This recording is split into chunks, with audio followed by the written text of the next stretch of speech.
Hi, I'm Doug Powers, and I'm in the cast of Red Velvet with South Bank Theater Company, which opens April 24th at the Shelton Auditorium on the Butler University South Campus. I play two roles. In the later time period, which comes earlier in the play, which is the 1860s, I play Terence, who is the long-suffering and devoted valet to the main character, Ira Aldridge.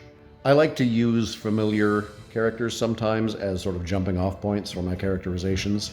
And when one is playing multiple characters, it's, I think, crucial to have very distinct characterizations for each of them.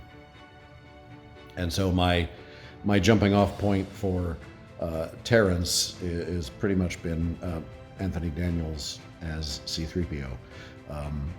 That's pretty much Terence. And then in the rest of the play, we go back to the 1830s, and I play Bernard Ward, who was one of the very established actors, not a leading actor, but a well-established actor in the Covent Garden Company, which was the most prestigious company in London at the time. Their leading actor, the legendary Edmund Kean, falls ill.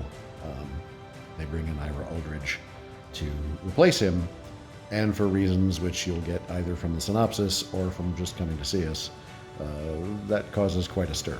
It's interesting to watch Bernard as he goes through this because, certainly he's as subject to the prejudices as anyone else, but he comes around pretty quickly, not necessarily for good reasons, but because through this plan, he gets to move up from the very supporting character of Babancho and gets to play Iago. That seems to bring him around pretty quickly because he gets to have a much larger and more important role in the play. That's an interesting thing to watch in Bernard.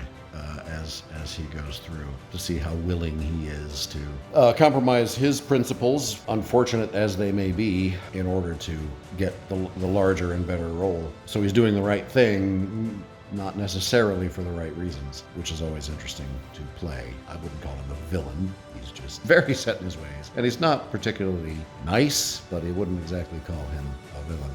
It's interesting that my characterization jumping off point for him is also a Daniels, but not Anthony. It's William Daniels, which gives him a much different vocal style, much different carriage than Terence has.